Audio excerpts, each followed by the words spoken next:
Hi there, and welcome back to LeanReads, the channel where we share powerful insights and personal growth lessons through great books. In the burning sands of Arabia, one man changed the course of history and was broken by it. His name was T.E. Lawrence, a soldier, a scholar, a dreamer who united the Arab tribes, defied empires, and paid the price of truth. This is not the story of a hero, but of a man who dared to believe that honor could survive. Lawrence in Arabia, 2013, is a fascinating exploration of how a group of key figures reshaped the Middle East during World War I and the Arab Revolt. At the heart of the story is T.E. Lawrence, a young, inexperienced British officer who finds himself torn between two nations, forced to confront the deceptions of politics and the brutal realities of war. Scott Anderson is a distinguished journalist who has reported extensively from war-torn regions such as Lebanon, Israel, and Bosnia. His work has appeared in leading publications, including Esquire, Vanity Fair, and the New York Times Magazine. He is also the author of acclaimed books, such as The Man Who Tried to Save the World and The 4 O'Clock Murders. How did the tragedy of World War I shape the modern Middle East?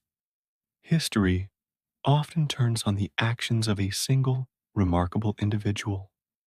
But imagine the impact when four such figures collide on the same stage. During and after World War I, the victorious empires carved up the Middle East into the nations we recognize today, turning the region into the setting for some of the world's longest and most complex conflicts.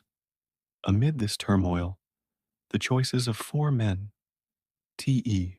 Lawrence, Curt Prüfer, Aaronsohn, and William Yale, each representing different powers and personal ambitions, left a lasting mark on global history. This is the story of those four men and their clandestine efforts across the Middle East, a tale that reads like a spy thriller, filled with deception, intrigue, and moral conflict. It is also the story of how the Middle East became one of the world's most politically volatile regions.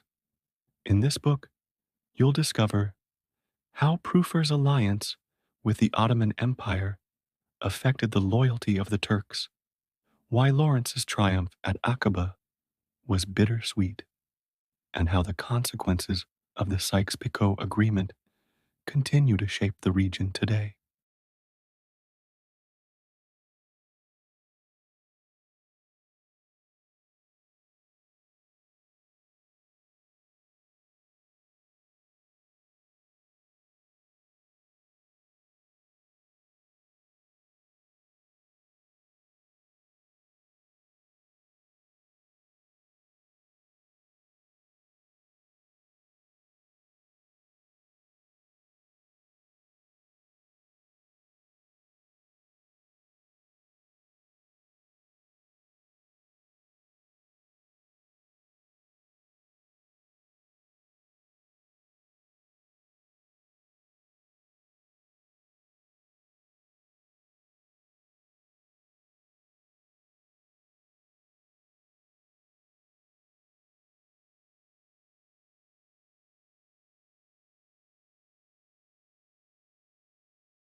A passion for history leads Thomas Edward Lawrence to the Middle East.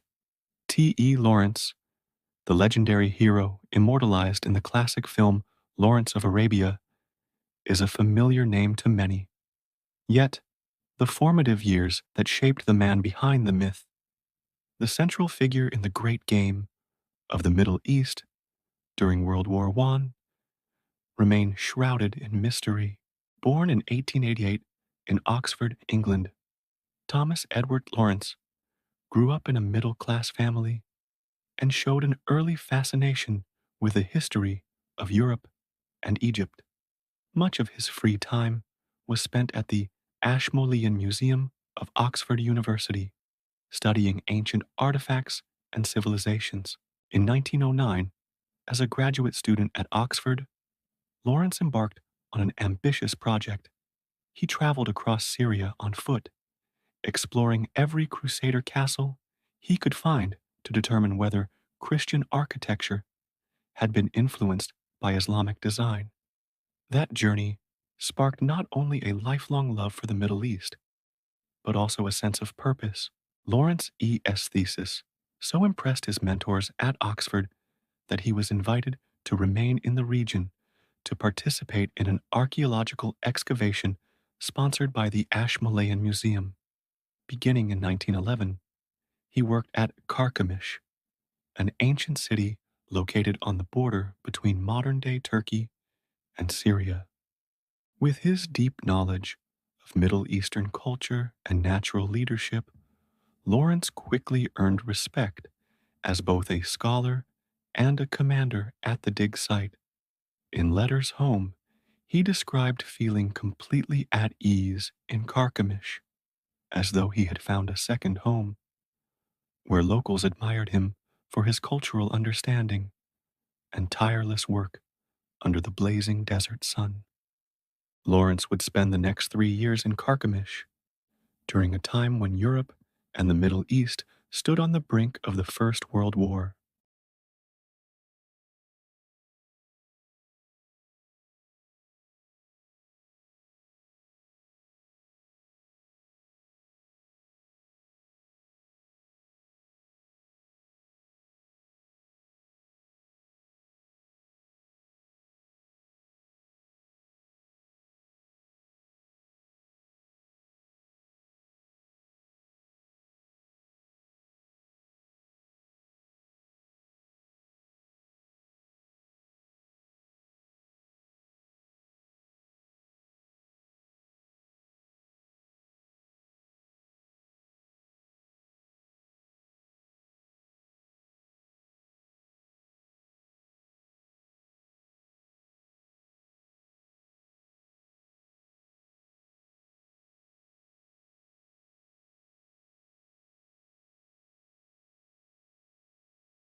Three other men from different walks of life also found themselves in the Middle East before the war. The first was Curt Prüfer, a 33-year-old German spy. From a young age, Prüfer had shown a gift for languages and eventually became an interpreter at the German embassy in Cairo. But he had ambitions far beyond diplomacy. By 1913, Prüfer was involved with influential Egyptian figures seeking to challenge the existing political order. Since the 1880s, Egypt had been under British control, and Prüfer, together with other German agents, began stirring revolutionary sentiment among Egyptian Muslims, encouraging them to rise up against British rule. However, by November 1913, the British authorities discovered his activities and moved to have him dismissed from the embassy. But as history would show, Prüfer had no intention of leaving the Middle East just yet. The second key figure was Aaronsohn, working in Palestine just across the Suez Canal. Aaronsohn was a Jewish agronomist of international renown, celebrated for establishing a pioneering agricultural research station aimed at restoring the fertility and vitality of the Palestinian landscape. A passionate Zionist, Aaronsohn devoted much of his life to building a self-sustaining homeland where Jews around the world could return and call their own. When not cultivating the land, he lobbied Western governments to support the Zionist cause. Finally, we meet the third remarkable figure, William Yale. His family had once been among the wealthiest in America, tracing its roots to the founders of Yale University in Connecticut in the 1700s. But by 1913, the Yale fortune had all but vanished, and William found himself in need of work. He soon joined Standard Oil, one of the largest petroleum companies in the world, and in 1913 was sent to the Middle East in search of new oil reserves. Little did he know that his life was about to take a dramatic and unexpected turn.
History is often shaped by seemingly small moments, chance encounters, random decisions, and unexpected coincidences.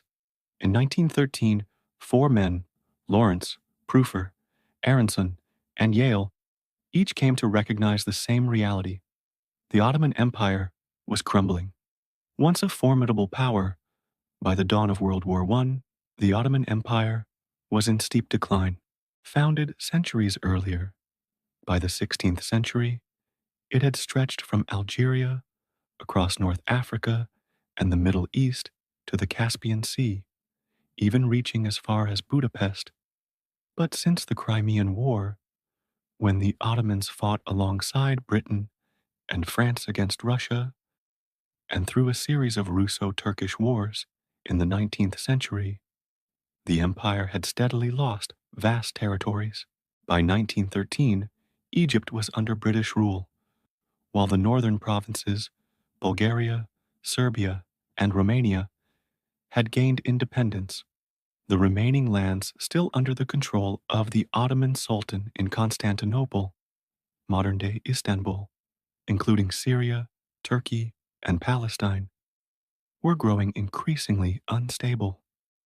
One major source of unrest was the empire's religious diversity. Islam, Christianity, and Judaism coexisted uneasily within its borders. Another was the rise of a reformist political movement, the Young Turks, who sought to modernize and centralize power under a new government. Leading this new regime were three powerful generals known collectively as the Three Pashas: Talat Pasha, Minister of the Interior, Enver Pasha, Minister of War, Jamal Pasha, Minister of the Navy. Thus, the Ottoman Empire entered World War I in a state of fragility and turmoil. Everything began to unravel on June 29, 1914, when Archduke Franz Ferdinand, heir to the Austro-Hungarian throne, was assassinated in Sarajevo. At first, it was unclear which side the Ottomans would join, but Curt Prüfer, still stationed in the region, saw an opportunity in the chaos. He began urging the Turks to rise up against British influence in Egypt, and before long, he became the German liaison to Jamal Pasha, a position that would give him direct influence over Ottoman strategy in the war.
The horrors of war escalate as the Ottoman Empire chooses a side. When the war erupted, global alliances quickly solidified. On one side, the Allied powers, led by Britain, France, and Russia. On the other, these Central Powers, dominated by Germany and Austria-Hungary. On November 2, 1914, the Ottoman Empire finally joined the Central Powers. For Aaronsohn, the news was chilling. He witnessed firsthand the chaos that followed. The Ottoman army seized everything in sight: clothing, food, transportation, even pieces of plumbing torn from homes, to be repurposed for the war effort. He saw Jews and Christians disarmed, rounded up, and forced into Turkish labor camps. While many Jews fled, Aaronsohn refused to leave Palestine. Determined to remain, he continued his work even as conditions worsened. Meanwhile, T.E. Lawrence, with his deep understanding of the region and its cultures, was assigned to the British Military Intelligence Office in Cairo. At first, it was a waiting game, but soon the situation changed when Curt Prüfer, now advising the Ottoman military, helped organize a Turkish attack on Egypt's Suez Canal, a vital lifeline of the British Empire. In response, the British began planning counterattacks. Lawrence proposed a daring alternative: an assault on the Gulf of Alexandretta, a region with deep harbors, natural shelter, and strong support from Arab and Armenian populations opposed to Ottoman rule. However, his advice was ignored. The British and French instead launched the disastrous Gallipoli campaign.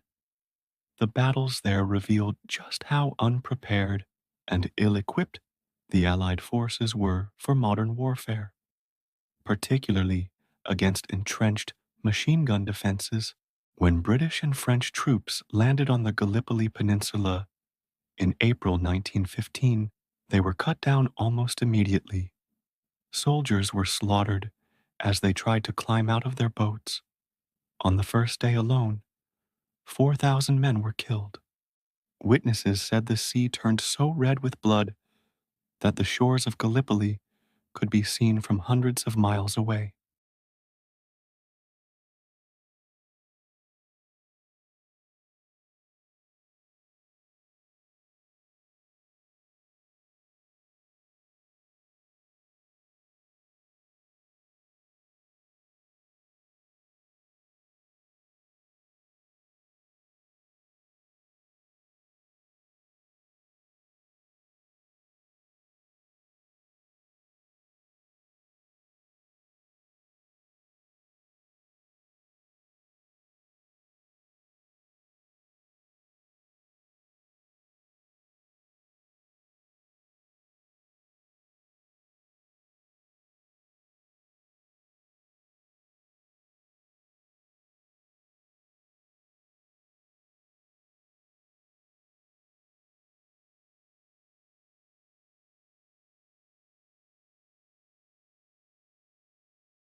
Lawrence and Yale grow disillusioned by the deception and incompetence around them. As the war dragged on, both T.E. Lawrence and William Yale found themselves increasingly frustrated, not by the enemy, but by the hypocrisy and short sightedness within their own ranks. When World War I began, William Yale faced a difficult dilemma. After identifying promising drilling sites in the Middle East for Standard Oil, he was tasked with protecting these claims from Turkish interference, a mission that required deception rather than diplomacy. Throughout 1914, Yale traveled widely across the region, scouting potential oil fields. But once the war erupted, he knew that all drilling operations would have to be suspended. His superiors devised a cunning plan. Yale would approach Jamal Pasha, one of the Ottoman Empire's most powerful leaders, and secure rights to 500,000 acres of land in Palestine, without revealing that Standard Oil had no intention of drilling until after the war.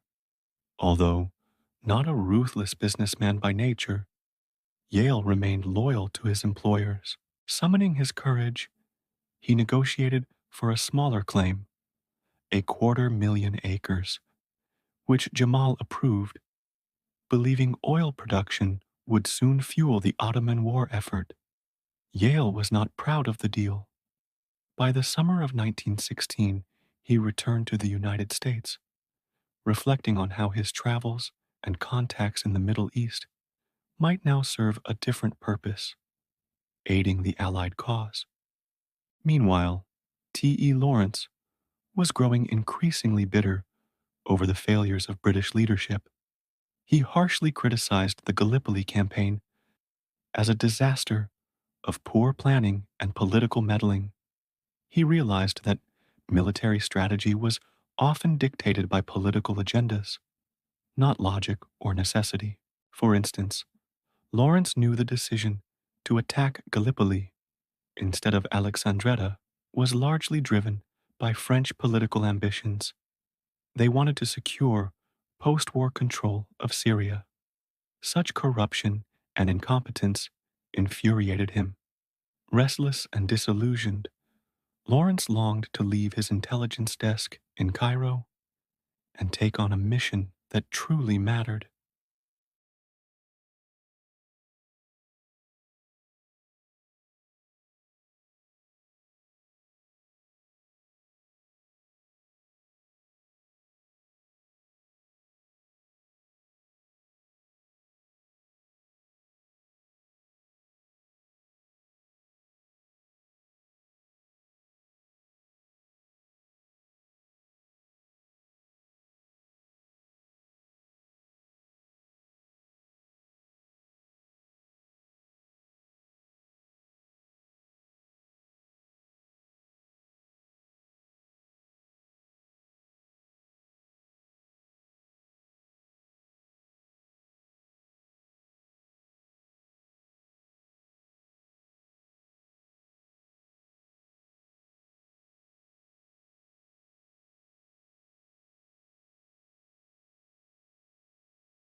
The Arab Revolt was born out of deception. Lawrence's chance to escape office work came when an Arab lieutenant in the Ottoman army defected to the British. During interrogation, he revealed that large numbers of Arabs, particularly in Mecca, were ready to rise up against the Ottoman Turks. However, they would only do so under certain conditions. The British opened secret negotiations with Emir Hussein, the Sharif of Mecca, and his son, Prince Faisal ibn Hussein. These talks stretched from 1915 into 1916. Emir Hussein demanded one thing above all: a guarantee of Arab independence after the war. The British agreed, but kept the details hidden from the French. Knowing that France had its own imperial ambitions in Syria, Lawrence was then assigned as the British liaison to Prince Faisal, tasked with advising and supporting the Arab army.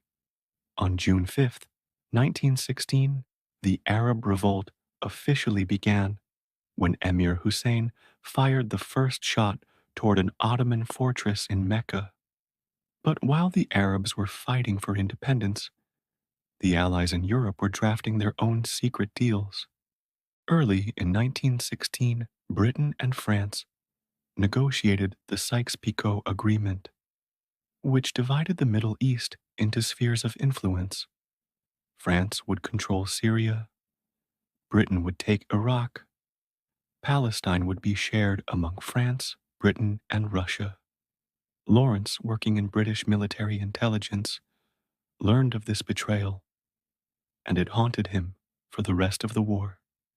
In October 1916, he began serving directly as Faisal's advisor, and the two men quickly developed a bond built on trust and respect.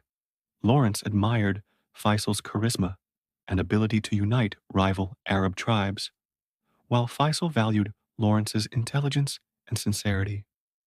True to his nature, Lawrence was painfully honest. He eventually revealed the existence of the Sykes-Picot Agreement to Faisal and spent much of the war trying to undermine the Anglo-French deception, an act of moral defiance that would define his legacy.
The role of the Jewish people in the Middle East was unmistakable.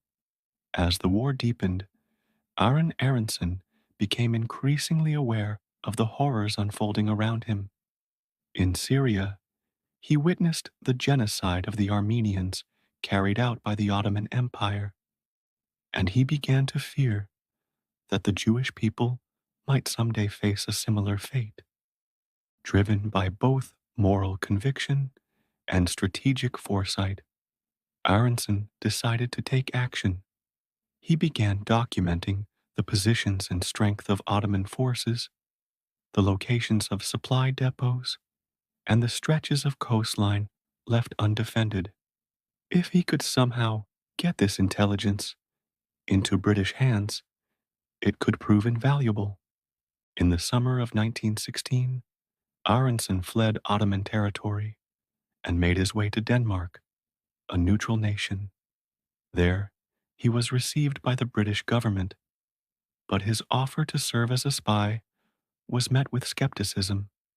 The British detained him at Scotland Yard, uncertain of his motives or reliability. Eventually, in March 1917, they decided to trust him. The British came to see Aaronsohn as a man of integrity, and his intelligence as potentially decisive. Soon afterward, he organized a network of 24 Jewish agents to spy for the Allies. His sister, Sarah Aaronsohn, took command of the operation. The spy ring worked tirelessly to gather and transmit intelligence on Ottoman troop movements. But on September 17, 1917, disaster struck. One of their agents was captured, By October 2nd, 1917, Ottoman authorities had arrested most of the network in Palestine, subjecting them to brutal interrogation and torture. Sarah was captured, but managed to escape, only to shoot herself in the head rather than be taken again. The bullet missed her brain, and she endured 4 agonizing days before dying. While his network was being dismantled, Aaronsohn was unaware of his sister's fate. In November 1917, he celebrated a momentous event, the Balfour Declaration, in which the British government formally endorsed the establishment of a Jewish homeland in Palestine. It was a triumph shadowed by personal tragedy, one that Aaronsohn would not discover until later.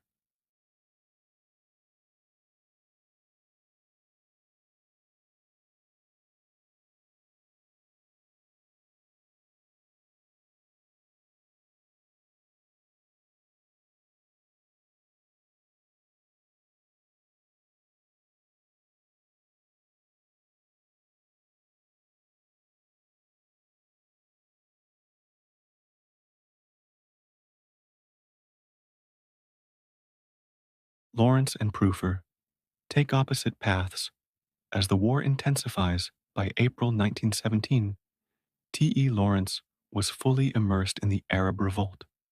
To blend in at Prince Faisal's camp, he traded his British uniform for traditional Arab robes, a symbolic gesture that reflected both his loyalty and his understanding of Arab culture. As the conflict entered its second year, Lawrence realized that the Arabs would have to take bold, decisive action if they truly wanted independence. Knowing about the Sykes-Picot Agreement, he understood the cruel truth. If the Arabs wanted freedom, they would have to win it themselves, by force. With that conviction, Lawrence conceived a daring plan to capture the Ottoman fortress at Aqaba, a strategic port on the northern Red Sea that could open the gateway to Syria's heartland. He learned that the French were planning to seize Aqaba themselves, so timing was everything. Instead of attacking from the sea, as the French might expect, Lawrence led a small force of Arab fighters across the Wadi Sirhan desert, striking from behind in a surprise assault. The campaign was both brilliant and brutal, marking a turning point in the revolt and establishing Lawrence as a legend among the tribes. Meanwhile, Curt Prüfer found himself increasingly disconnected from the realities of the war. Stationed in Constantinople, he spent his days poring over maps, drafting memoranda, and theorizing strategies, but never setting foot on the battlefield. His isolation blinded him. Even as the Arab revolt spread and Jewish spy networks operated across Palestine, Prüfer clung to his outdated assumptions. In one of his reports, he described the Jews of Palestine as obedient and submissive, and the Arabs as too cowardly to challenge Turkish authority.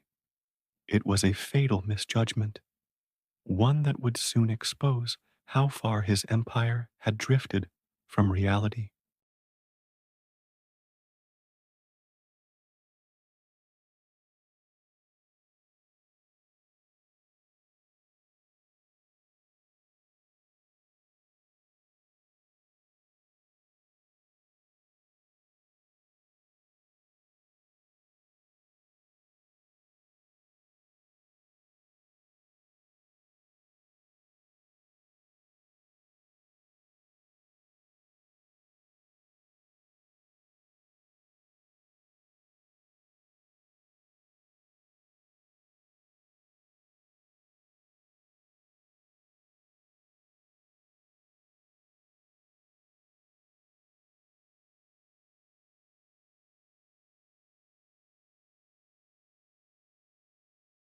Lawrence leads the raid on Aqaba, a turning point in the war. After 4 grueling days crossing the harsh desert en route to Aqaba, T.E. Lawrence began to doubt himself. Exhaustion and despair set in as his Arab fighters collapsed one by one under the brutal sun. At night, snakes slithered into their damp blankets, and several men died from venomous bites. Lawrence was still deeply tormented by the Sykes-Picot Agreement. He knew that even if the Arabs captured Aqaba, the British might betray them once the war ended. But his hope was rekindled when he made a solitary journey across the Wadi Sirhan Desert and met Emir Nuri Shalan, a fierce tribal leader. Nuri's determination to defeat the Turks and his unshakable courage inspired Lawrence to press on, to seize as much ground as possible so that no more lives would be lost in vain. The Arab army advanced toward Aqaba. Near the village of Aba el-Lisan, they encountered more than 550 Turkish reinforcements heading for the fortress. They had two choices: flee or fight. Lawrence chose to fight. In his first true battle, his small force triumphed, losing only 2 men while killing 300 Turks and capturing 160 prisoners. From Aba el-Lisan, they marched through the night toward Aqaba. When they reached the fortress, Lawrence realized his strategy had been flawless. The trenches and gun emplacements were empty. After 2 days of standoff, without a single shot fired, the Turkish commander surrendered on July 6, 1917. Aqaba was theirs. The victory changed everything. The British promoted Lawrence to major and awarded him the Victoria Cross, the highest military honor in the empire. Now, with Aqaba in Allied hands, British forces could funnel troops and supplies through the port, transforming it into a crucial base for future operations in the Middle East.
As the war drags on, Lawrence's struggles deepen.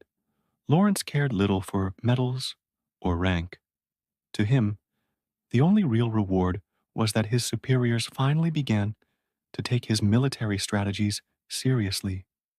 He used this newfound influence to propose an even more daring plan: a coordinated offensive by both British and Arab forces to capture Damascus and Jerusalem. His commanders approved the idea, a rare show of trust. Yet despite the promise of momentum, Lawrence and his men faced growing challenges. Supplies and weapons were stockpiled at Aqaba, but months passed with no movement northward. Frustration mounted. On September 19th, 1917, in an attempt to disrupt Ottoman supply lines, Lawrence led hundreds of men on a mission to destroy a key railway bridge and ambush a Turkish train. The explosion was devastating, but what followed was worse. His troops opened fire on the fleeing survivors, killing scores of Turkish soldiers and injuring many civilians, including women. The bloodshed left Lawrence shaken.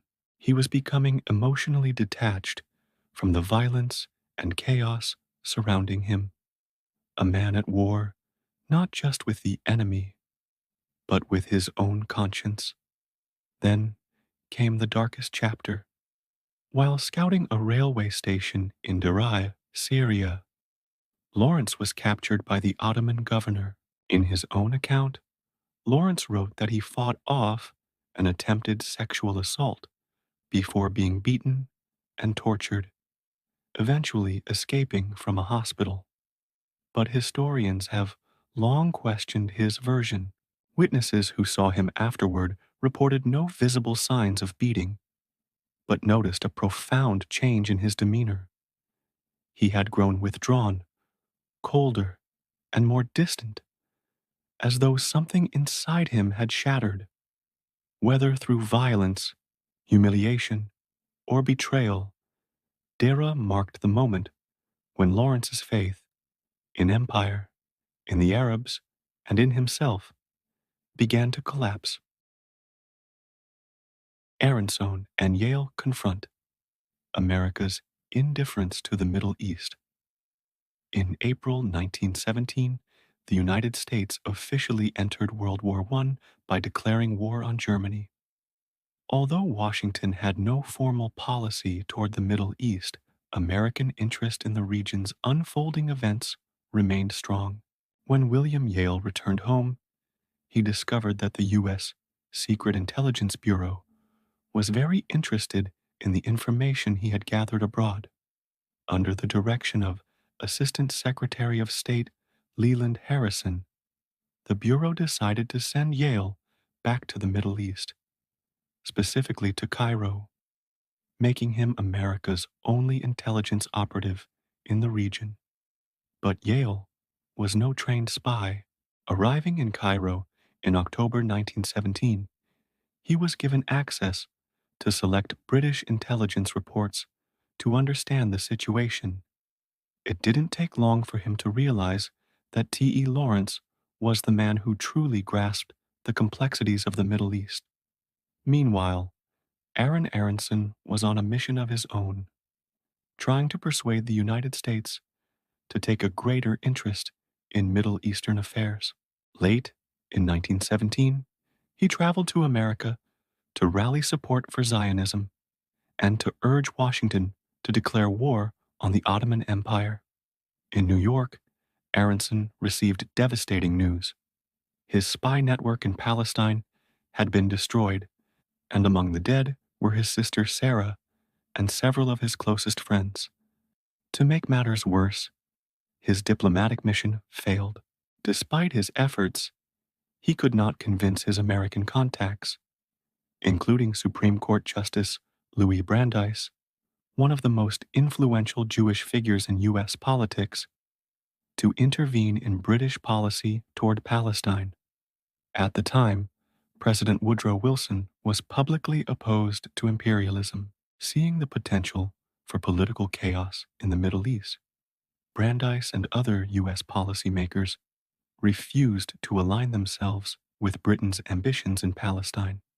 For both Yale and Aaronsohn, it became painfully clear America had neither the appetite nor the vision to shape the future of the Middle East. By 1918, the outcome of the war remains uncertain. As 1918 dawned, the war's end was nowhere in sight, and each of our central figures was making his own predictions about what would come next, particularly in the Middle East. Curt Prüfer remained confident that Germany was gaining the upper hand. The Russian Revolution of 1917 had forced Russia out of the war, allowing Germany to strengthen its position in Eastern Europe. By April 1918, Prüfer even attempted to cultivate the loyalty of Abbas Hilmi II, the former Khedive of Egypt, hoping to restore him to power after the war. But Prüfer's optimism was tragically misplaced. Within months, Germany's fortunes collapsed. Across the lines, William Yale's faith in Lawrence's abilities proved far more accurate. When the two men met in March 1918, they held a long and candid conversation. Lawrence told Yale that the Arabs had no trust in either the British or the French, and that he and his comrades were working under a single guiding belief: that the Arabs had the right to claim any land they could seize by force. He also expressed his doubts about Zionism, telling Yale that a Jewish state in Palestine would never exist peacefully, that it could only be founded and maintained through force of arms. Despite his growing disillusionment, Lawrence still believed his mission had meaning. After publicly opposing the Sykes-Picot Agreement, he pressed the British and French governments to give a definitive answer. Would the Arabs be granted independence? Finally, in June 1918, he received the response he had been waiting for. Britain and France would recognize the independence of territories liberated by the Arabs themselves. With this fragile promise, Lawrence's determination flared anew. He prepared to lead his Arab forces north toward Damascus, convinced that a decisive victory was within reach, and that perhaps, just perhaps, his dream of Arab independence might still survive. 15 months of war end in Damascus. By September 1918, the long and bloody conflict in Europe and the Middle East was reaching its end. American troops had arrived in France to fight the Germans, and on September 19th, a major British offensive forced the Ottoman army into retreat. At that moment, T.E. Lawrence prepared for what would be his final campaign. But it began in tragedy. As his Arab forces advanced toward Taffa, they came upon a horrific scene: bodies scattered everywhere, including women and children who had been raped and murdered.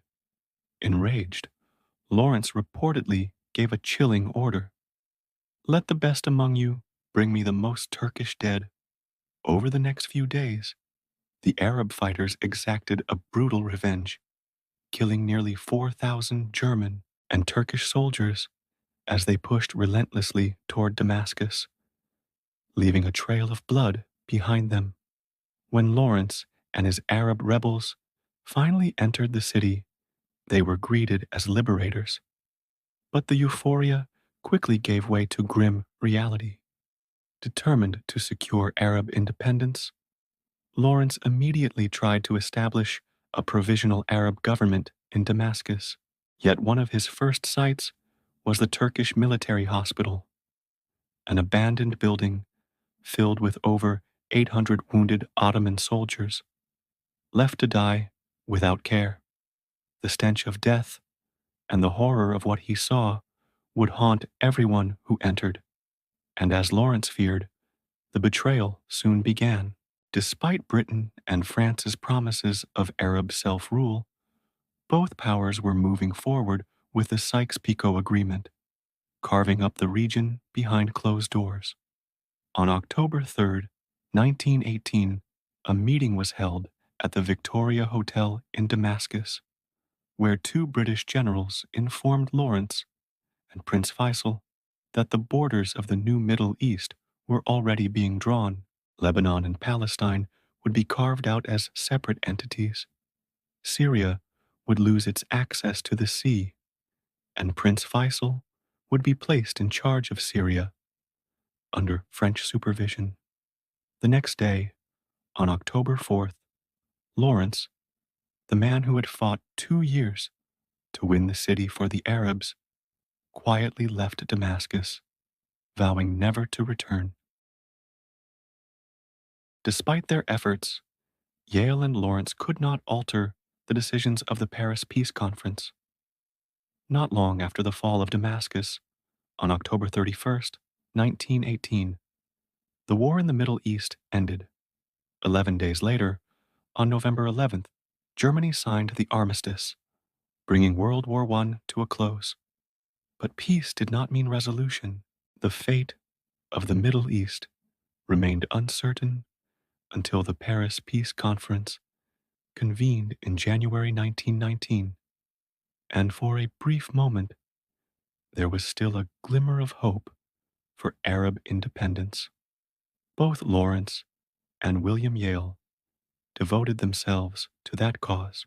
Lawrence spent months before the conference urging Prince Faisal to lead his people without accepting French interference. But when the time came, Lawrence himself was barred from the negotiations. Meanwhile, Yale, who had witnessed the horrors of war firsthand, including the mass deaths at the Turkish hospital in Damascus and the broken promises of the Allies, tried to influence American policy. He presented his Yale Plan, a proposal for lasting peace and self-determination in the region. It was ignored. The United States had retreated once again into isolationism, unwilling to challenge the imperial ambitions of Europe. At Paris, the map of the Middle East was redrawn. Britain claimed control of Iraq and Palestine. France took Syria. In his memoirs, William Yale called the Paris Peace Conference the beginning of the tragedy of the 20th century. And indeed, he was right. The consequences of those decisions echoed for decades. In 1946, France withdrew from Syria, leaving behind civil strife. In 1952, Britain was expelled from Egypt, and by 1958, British troops had been driven out of Iraq. The once imperial lands were free, but their bitterness toward Britain endured. The seeds of resentment sown by betrayal in 1919 would shape Middle Eastern politics for generations to come. Lawrence spends the rest of his life haunted by betrayal and the ghosts of war. T.E. Lawrence was never the same after the Paris Peace Conference. His mother recalled that he would often sit motionless for hours, staring into nothing, lost in thought, or perhaps in regret, haunted by the war and disillusioned by politics. Lawrence spent the rest of his life trying to escape his own legend. He changed his name first to John Hume Ross, then later to Thomas Edward Shaw, and enlisted in the Royal Air Force, where he deliberately chose low-ranking posts to avoid leadership and public attention. In 1922, Lawrence privately printed 8 copies of his memoir, 7 Pillars of Wisdom, sharing them only with close friends. Word of the book spread quickly. He later produced a limited run of 200 copies, and demand eventually led him to release it to the public. Even then, he revised each edition, softening certain passages, particularly the accounts of violence, trauma, and despair that he had endured. Those who knew him well noticed the signs of deep depression, suicidal thoughts, and an unwillingness to speak about the war. Symptoms that today would be recognized as post-traumatic stress disorder, PTSD. Perhaps the clearest example of his inner torment came at Buckingham Palace. On October 30th, 1918, Lawrence was summoned to receive the title of Knight Commander of the Order of the British Empire. But when the moment came to kneel before King George V, Lawrence stunned everyone. He told the king that he had come only to refuse the honor, and then turned and walked away, leaving the monarch speechless, still holding the unawarded medal in his hand. It was an act both defiant and tragic. The rejection of an empire he no longer believed in. Sadly, Thomas Edward Lawrence died in a motorcycle accident on May 13th, 1935, at the age of 46. He lost control of his Bras Superior motorcycle while swerving to avoid two boys on bicycles. Thus ended the life of a man who had lived between worlds, soldier and scholar, hero and outcast, patriot and rebel. The events that unfolded in the Middle East during World War I left consequences that still echo today. When T.E. Lawrence championed the Arab Revolt, his aim was to prevent the imperial carve-up of Arab lands by Britain and France. Yet, alongside him, Curt Prüfer, Aaronsohn, and William Yale, all men driven by ambition, loyalty, or idealism, found themselves powerless against the machinery of empire. In the end, none of them could stop what came next: a century of broken promises, shifting borders, and unending conflict born from those fateful years. Lawrence's dream of a free Arab world died long before he did, but his story endures as a haunting reminder of how heroism and tragedy are often one and the same. Reading Lawrence in Arabia is like watching the slow collapse of a grand illusion, the kind that begins with passion and ends in disillusionment. Scott Anderson doesn't merely retell history, he reconstructs a world of men trapped between conviction and compromise, each trying to shape the destiny of the Middle East while being consumed by it. At its heart, this book is not about war, but about betrayal, the betrayal of ideals by politics, of friendship by empire, and of hope by human nature itself. T.E. Lawrence stands as the most haunting example. He began as a dreamer, an archaeologist who believed knowledge could bridge civilizations, and ended as a broken man, haunted by the realization that his victories had only paved the way for another century of conflict. His story is both inspiring and unbearable. A hero who won every battle, yet lost his faith in the cause he fought for. Anderson's writing is masterful in its balance, deeply researched, yet vividly human. Through the intertwined lives of Lawrence, Aaronsohn, Curt Prüfer, and William Yale, he exposes the machinery of empire in motion, where ideals are traded for strategy and human lives are mere chess pieces on a map. Each of these men believed they could steer history. None of them truly could. In the end, the map was drawn, not by courage or intellect, but by ambition and deceit.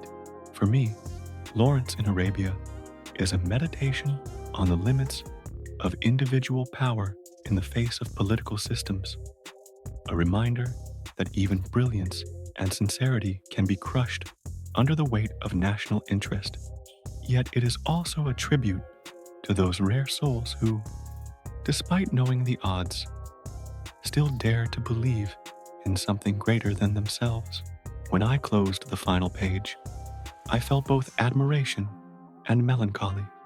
Admiration for Lawrence's courage, his refusal to accept injustice, his relentless empathy for the Arab people, and melancholy for what his life reveals, that the noblest intentions can still lead to ruin when truth collides with politics.